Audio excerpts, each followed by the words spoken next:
We get questions about irrigator issues in the field and online. This is a quick tip about a common question. One of the most common questions we get is, why doesn't my end gun shut off? These are the main components that are involved with shutting your end gun off. You have a filter that's usually placed in line between your main pipe and your sprinkler. And inside that there's a screen. There's a solenoid valve, usually or sometimes called a Skinner valve, and your main valve, or in this case it's an aquamatic valve. Your filter screen needs to be clean so the water can freely pass through it when your irrigator is charged with water pressure. In this screen, you just take this plug out of the back here, comes out, easy to clean with some mild acid and a toothbrush if it's plugged, or just replace it. From there, the water flows through the tubing to this side of the valve, the solenoid valve, and the water should freely flow through the valve. It will be very restricted.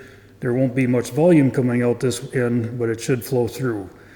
If not, you either need to take it apart and clean it, or most of the time just replace it. The other side of this valve is a vent, which when the power is taken off the coil, the water will vent and allowing the valve to open up again.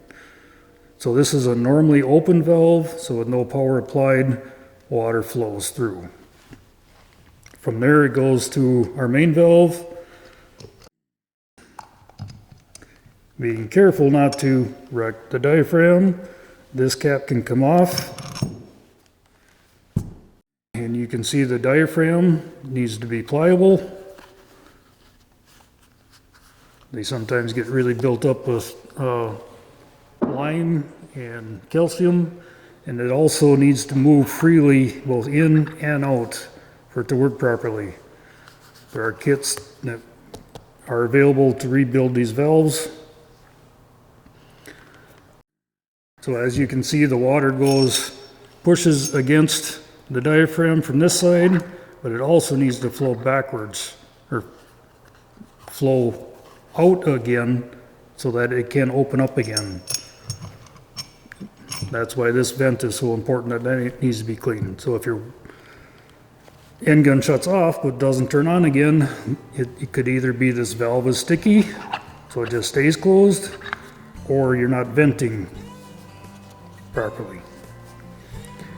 If all of those systems are working right, your end gun should turn on and off at the proper times. If you have a question that you would like to have addressed in a future video, please contact us on our website, miebigstone.com.